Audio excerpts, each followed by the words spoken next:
നമസ്കാരം. Press live ന്യൂസിലേക്ക് സ്വാഗതം. ലോക്സഭാ തെരഞ്ഞെടുപ്പിൽ കേരളത്തിൽ SDPI പിന്തുണ UDFിന്. കേരളത്തിൽ ലോക്സഭാ തെരഞ്ഞെടുപ്പിൽ പാർട്ടി മത്സരിക്കുന്നില്ലെന്നും SDPIയുടെ സംസ്ഥാന പ്രസിഡന്റ് മൂവാറ്റുപുഴ അഷ്റഫ് മൗലവി വ്യക്തമാക്കി. BJP വിരുദ്ധ മുന്നണിക്ക് നേതൃത്വം നൽകുന്ന പാർട്ടി എന്നതാണ് കോൺഗ്രസിനെ പിന്തുണയ്ക്കുന്നത് പ്രധാന കാരണം. ജാതി സെൻസസ് നടപ്പാക്കുമെന്ന പ്രഖ്യാപനം കോൺഗ്രസ് നടത്തിയത് സ്വാഗതാർഹമാണെന്നും SDPI വ്യക്തമാക്കി.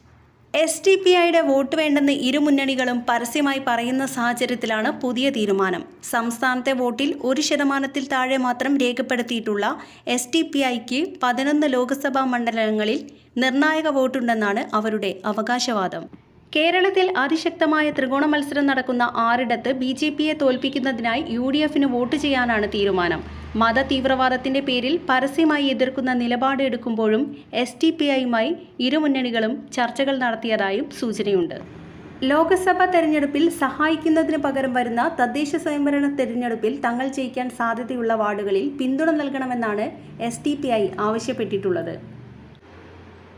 സമാനമായ മറ്റൊരു നവാഗത പാർട്ടിയായ വെൽഫെയർ പാർട്ടിയും UDFിന് പിന്തുണ നൽകാനാണ് തീരുമാനിച്ചിട്ടുള്ളതെന്ന് അറിയുന്നു.